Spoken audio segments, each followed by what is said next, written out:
So, guten Tag und herzlich willkommen. Welcome to the stream Investment and Portfolio Management Trends. This is the first presentation from Felix Byrne and Paul Graham from ICE Data Services. The title of the presentation is Trend Across Indices and Investment Management Ecosystem. So I'll just let you, Felix, introduce yourself and Paul. Thank you. Vielen Dank. Good to be here. I hope you can all hear me. Microphone seems like it's working. So yeah, my name's Felix Byrne. I'm one of the index specialists at ICE Data Services, covering Europe, Middle East. So good to see the attendance here today. And I'll be running through some trends across indices in the investment management ecosystem. And obviously, my focus is indices, and I'll be passing to my colleague Paul Graham afterwards, who is part of our pricing and reference data team. Really important synergy there because our pricing and reference data powers our fixed income indices. So there's a real synergy of data there. So we also have a booth. So if there are any questions, we have a bit to run through today. But if there are any questions, feel free to find us at the booth as well. So just to start with a quick agenda of what I'm going to be running through. I'm going to be running through broadly some market trends and then a little intro to ICE Data Services. Be good to understand just by show of hands who's familiar with ICE Data Indices in the room, who's heard of us before. Apart from my colleague. Okay, I see one hand. Okay, so hopefully after this conversation, a few more of you will be aware of our offering. I'll talk about some of our index strategic initiatives. I'll talk about our fixed income sustainability indices as well, which is a really hot topic in Europe, although for some reason not so much in the DACH region.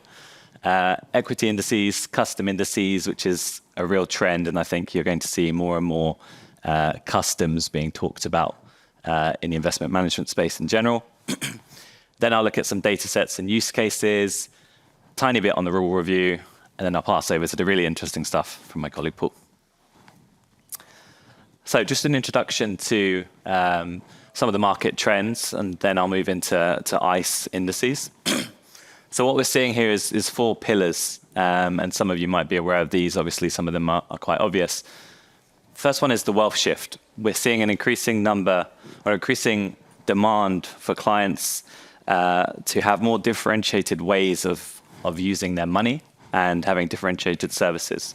So what we see on the index side, for example, is when we do SMAs, so separately managed accounts with clients, they don't just want an off-the-shelf index anymore. They want a custom index that really fits their needs. And that's going to be a big trend because there's something like 100 off-the-shelf indices for every fund. So what you're going to see is that there's way too many indices for the number of funds that there is. And customs is going to be a really big thing going forwards. Uncertain markets, again, I'm sure everyone's aware here, geopolitics, conflict in the Middle East, conflict in Eastern Europe, high inflation, we don't know when interest rate cuts are going to happen. All of that means we need better quality data and more data. Market electronification, particularly important in the fixed income markets. We're seeing a trend of, a shift from analog to digital.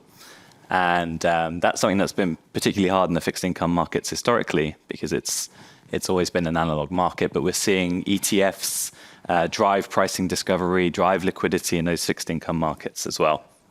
And finally, digital infrastructure overhaul. So we see our clients increasingly asking us for hosted solutions, for cloud solutions, which is, that's only come through in the last few years or so. So just an intro to ICE data indices, roughly $2 trillion benchmark to our indices. And I think this image on the left kind of shows, our core strength. So we have our structured indices. We have more than 6,000 of those.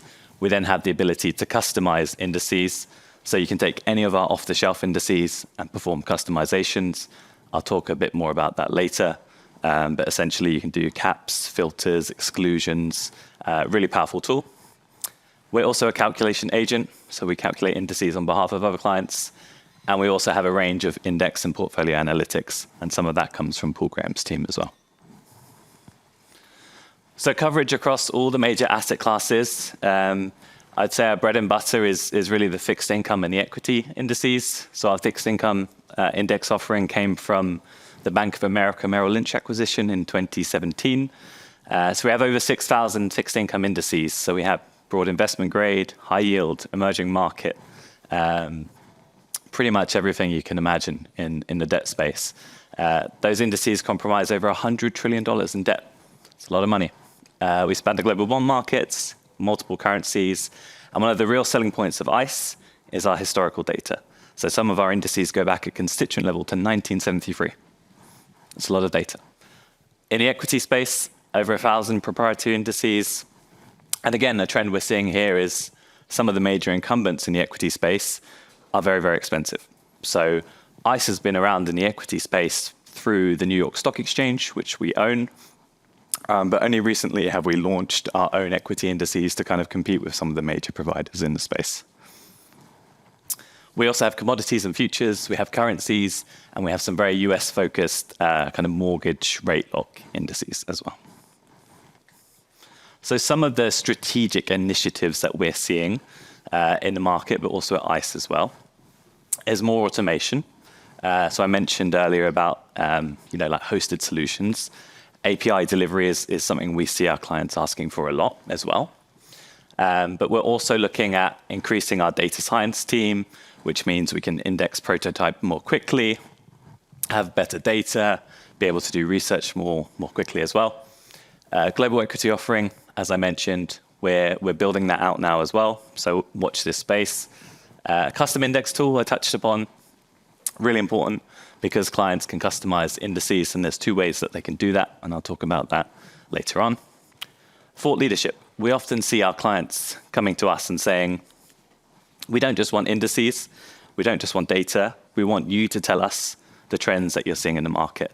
So our senior leadership on the index side, they frequently do interviews, they write articles about some of the trends that they're seeing. So that might be thematics, that might be the shift from active to passive, that might be ESG. There's a whole range of different things there. And finally, driving efficiencies. So we really want to leverage technology to make our processes more efficient, and at the end of the day, make it more seamless for our clients.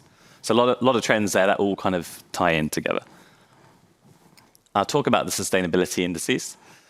So ICE have a range of fixed income sustainability indices. We also will have something equivalent on the equity side as well. And we see these a lot, particularly the corporate climate indices on the right and the green, social, and sustainable bond indices kind of in the middle there. We also have our own tilts on the left, but these, the kind of regulatory indices, those are very, very popular. And we see those both in active and passive. We see ETFs being launched on those from time to time as well. So what we're starting to see now is a little bit more uptick in the DACH region. As I mentioned earlier, historically, it hasn't been that popular, whereas it has been very popular in some of the other regions that I cover, such as the Nordics, France, UK. So if you have any questions about ESG or corporate climate indices, you know where to find us. Future development in this space, we're actually working on building out kind of forward-looking metrics. And the way we do that is we use a number of factors, such as transparency, such as comparison to peers. And this kind of data will be in our index platform, which is where you can visualize and see all of our index data. And what that will do is it will allow you to, based on historical assumptions, see how a certain issuer is going to be, how kind of carbon reduction friendly they're likely to be in the future. So that's something new that's coming this year. We're also building indices that take into consideration SDG, so Sustainable Development Goals. And we're always adding more and more data to our platform, such as additional third-party ESG screening metrics. So at the moment, you can screen based on ICE sustainability metrics. You can do Sustainalytics, one of the leaders, and you can also do MSCI. So we have 3 different providers. One of them is our own, obviously. Moving into the equity space. Again, the real trend here is those big incumbents are expensive. They have a bit of a foothold in the market at the moment. And that's why we really saw this opportunity using our New York Stock Exchange brand, which has been in the equity space for 50 years, mainly on the thematic side, to really try and expand into the kind of the global equity space. So you can see here at the moment we have 16 countries, EU and UK. We have the base universes, we have thematic versions. As I mentioned, we'll have ESG overlays as well. We have all the caps coming. We have total return, net total return, gross return. And as you can see, our kind of pipeline is to build out in APAC as well, to build out Canada, Israel, US, and some of the emerging markets next year. So we already have like the UK 100. You can probably guess what that's the equivalent of. We also have the US 500, US 1000, 2000, and 3000. And again, you can probably guess what those are equivalents of. So these are also in the platform. And that's one of the advantages of ICE is the index platform. It's your one-stop shop. Everything's in there, equity, fixed income, all of the indices that I mentioned earlier, and the ability to customize those indices as well. So thematics. Thematics has been a real trend in the industry, particularly in the passive space. We see a lot of big asset managers using ICE for thematic indices. And again, these kind of touch on key trends. I won't run through all of those, but I mentioned inflation earlier. I mentioned geopolitics. So we have actual indices that will try and capture these themes, right? That's why they're called thematic. But also we're looking at, blockchain. We're looking at semiconductors. We're looking at car batteries, because obviously the trend of electric vehicles means that certain minerals like lithium are becoming more in demand. So there's indices that track this as well. I touched on customs earlier. Again, this I think is going to be a real trend in the industry. So the way it works at ICE is two different approaches to custom indices. One, you can use the custom index tool yourself, which is on the platform. Everyone that has access to our data via the index platform can now use the custom index tool. It's free of charge to create prototypes. That means you can go in there, you can create blends of indices, you can create, as I mentioned earlier, filters, caps, exclusions. So we see clients using this to, maybe they're based in the Middle East. They don't want an ESG index. They want to take one of our European corporate indices and they want to exclude alcohol production, right? You can do that on the platform. We see clients in Europe, they take maybe one of our high yield indices and they want to apply a cap on retail. So any issuer that has retail as a sector, they can apply a 10% cap on all of those constituents, a 5% cap. They can do, it's very customizable. You can choose the numbers. You can exclude based on duration. You can exclude based on country. You can exclude based on ratings of bonds, right? So we use S&P, Moody's, and Fitch for our bond ratings. So all of that you can do in the platform. So you can do that yourself, or you can come to us and we can do it for you. So we have a product team. So we develop, we own, we publish, and then we deliver. So we can publish and we rebalance those indices for you on a monthly basis. And we can deliver them via FactSet, FTP, Rhymes, Bloomberg, your choice of delivery method, basically. And again, we see clients coming to us all the time because they don't just want that off-the-shelf index anymore. They want to be able to customize to meet their clients' needs, right? So that's very important. And something I do in my day-to-day role is I do demos of this platform. So again, if that's something you are interested in, let me know, and I can show you exactly how it works. But just to show you quickly on the next slide, this is what our platform looks like. This is a custom index module. So you can see here at the top left, this is a European corporate index, one of our most popular indexes. Goes back to 1996. So that means once you created a custom version of this index, you could, if you set the inception date at the top, back to that same date, you could in theory see the constituent data based on the custom you've built, back tested to 1996. And all the exclusions you put in will apply to that index going backwards. Once you've created a custom prototype index on the platform, you'll get given a ticker. And that ticker, you can then use anywhere else on the platform. So you could see top level returns, you could see spreads, you could see yields, you could see performance attribution. Anything that we have on our platform, which is about 250 data fields, you can then apply to a custom index. And actually, it's quite interesting because we see clients build a custom version of an index, and then they'll look at the returns versus the standard index and say, okay, what would have happened historically if we had built this index and we removed Germany as a country of risk, so no German-issued securities. And then we compare the returns. Are the returns better or worse without Germany? What's the spread? What's the risk? All of these factors you can look at and kind of build examples around. You can also do blends. You can also create kind of custom rules. So if you wanted to apply rules to multiple indices, you can do that here. So the big talking point here is this is now included with your subscription. Before, it used to be behind a paywall. You can create unlimited prototype custom indices free of charge. Okay, moving through to data sets and some of the use cases that we're seeing, which you might not immediately think of. Our typical use case is actively managed portfolios and benchmarking, passive and passive as well.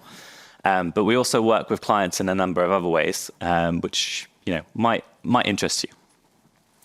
So, data sets, historical constituent data. So some clients on the buy side, hedge funds, for example, if they're testing quant strategies, they want a huge amount of historical data to be able to test different things, to test performance over time, et cetera, et cetera. So that's one use case we see clients working with. Not just hedge funds, we see that a lot as well. For example, on the regulatory side, at top level, so at the index level, we see clients in the insurance space for Solvency II. They need to look at OAS, option adjusted spread, to see shocks in the market. So they'll take a ton of historical top level data to see those OASs.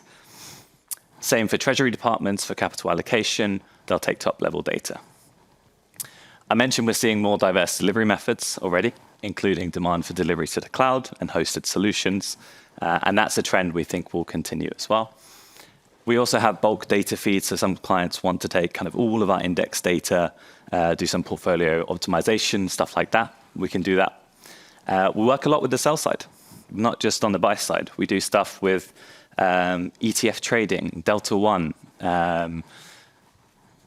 stuff like that. Also, ETF trading, as I mentioned, active ETFs is another trend that we're seeing in the market. Over the last few years, especially in France, for example, there's been a number of big asset managers that have started to launch active ETFs rather than passive ETFs. And finally, some of the enhancements that we're seeing are to incorporate ICE liquidity metrics. And Paul, my colleague, might talk about this as well. But essentially, this is trying to understand how liquid are the indices, the constituents that underpin those indices. That's really important because you need to know if you can clear those bonds or not. And lastly, I mentioned the API earlier as well. Again, we're just seeing more and more demand away from FTP and kind of email or report delivery to API so that clients can actually pull the data themselves. Right, that's more or less me done. I've just got one last slide that I want to touch upon. It's our rule review. So if you are an existing client, every year we listen to feedback. Our senior leadership will go out to clients, speak to them, and ask for feedback about certain things in our indices. So every year we do this. Timelines are at the top here. So we listen to client feedback, we send out a vote, clients vote, and then we make changes as necessary. So the big one for this year is whether or not European Union debt should be qualified as sovereign, and obviously that will affect which indices it falls into if it does make that change. We changed the way we time our pricing on holidays last year as well, which was a big one. We were the first in the market to do that, and that was a really positive thing. So if you are a subscriber already, this might be important for you. And again, if you don't have that link to the survey, let me know and we can provide that. Right, I think that's everything from me. So Paul, I'll pass over to you. Thank you very much, Felix. So I can hear my voice back now, so I think the mic is okay. So I'm just going to talk for a few minutes. What I need to do at the start is point out, I'm trying to make a connection between what I do and what Felix does, but I also need to make a distinction between what I do and Felix does. So, well, distinction number one I just learned is that Felix's name is more difficult to pronounce for non-native speakers. Distinction number two is, so Felix was talking about different use cases. I think primarily because I'm on the pricing and reference data side of things versus the index side, the use cases and the end users and the departments that I typically deal with is quite different, or not quite different, but I typically branch out beyond portfolio managers. That'd be fair, Felix? That it's ordinarily it'd be portfolio managers. So what I'll do is very quickly just talk through the different things you see on the slide here, but I think I'll be branching out into not portfolio managers a little bit more than Felix maybe did. So the link is that everything that Felix just talked about, all of the data sets, it all comes from my side of ICE Data Services. Look, powered. Everybody likes the word power. Look, we power all of that, all those indices style bits of functionality. So I'll just go through them quickly. Look, so there's different data sets that are incorporated into that index business. I'm going to branch the top three. Look, so reference data, corporate actions, and business entity data. Reference data, I think there's quite often people are surprised or they didn't realize that ICE has its own huge team of people collecting that reference data. I think there's an assumption that there's only a select few people who do that. There's a German one that I have in mind, but there's other ones, but we do that. I know this because I used to do it 20 years ago when I was young and naive and full of hope. That was my role, was to collect that reference data. Similar things, so corporate actions, if you want to hear about our corporate actions or our reference data, there's someone in the room, Andrew Rudd at the back, happy to talk to you about it. But I guess the point here is that we've got great coverage, and coverage doesn't just mean instruments, but it means data sets, it means event types, it means asset classes. So for those, and I'd include business entity data in that as well. If I think about trends on that side of things, I hear people talk about sector data. Sector data meaning looking for a source of sector data that isn't the ones that you would expect. So I've definitely had conversations around that. On the corporate actions side of things, Andrew Rudd has told me that in terms of trends, ultimately, if you miss a corporate actions event, that can be very costly. So getting more than one source for corporate actions is definitely something I've heard about. The main thing that I'd say, though, is that when I do speak to portfolio managers, consistency is probably the word that I would use. So I think people are surprised, portfolio managers are surprised to learn that the data sets that they're looking at, and ultimately they've chosen our indices based on the fact that they trust the data that's contained within it. Because if you trust that data, then you trust everything, everything that comes beyond that. So there's a kind of inbuilt assumption that if the portfolio manager is happy with the index side of things, well, then other teams beyond the portfolio manager could also benefit from that. So that's why I'm making this distinction between me and Felix. I tend to speak to portfolio managers, tell them that we have these data sets, and then I get introduced to the risk reporting teams or the valuation desks. So much more middle office focused would be my conversations. So again, there's that in that powered side of things. It's a nice statement to make to a portfolio manager, but ultimately it's the risk teams that I tend to be speaking to about this. Now, the bit that I speak to people about a lot is that 1, 2, 3, fourth one down, so on the pricing analytics side. I could talk for a long time about this, but we don't have too much time. I had a conversation with a few portfolio managers in Hamburg, I think it was. I think Felix was there. But the conversation there was about consistency of price source. So I guess if I tie this into a trend, the trend was what the portfolio manager saw was in times of volatility, benchmarking against an ICE index, the risk reports that they were receiving and that their clients were receiving were not based on the same price source. So that inconsistency, it didn't cause a problem a lot, but anytime the markets were volatile, it did cause a problem because it looked as if the portfolio manager was not in line with the index that they were benchmarking against. So the comment that I heard from the risk reporting team was, it doesn't usually matter, but it does when markets go volatile, and unfortunately markets seem to be going quite crazy at the minute. So the risk reporting team kind of suffered as a result. So I guess trend number one is that consistency thing. There's wider things on the pricing side. So Felix talked about electronification. That's a huge thing. So I think I spent the last 2 years speaking to buy-side traders about auto execution and how real-time bond pricing can help you with that. I've spent time, even this morning, speaking to sell-side, let's say dealers, market makers, about the fact that they already have algos, so they're already automatically sending out responses to RFQs, this kind of thing. So more data, more frequently, and more automation would be the thing that I'm speaking about the most, I would say, on the pricing side of things. I'm going to talk a little bit about liquidity indicators as well. I know Felix mentioned it.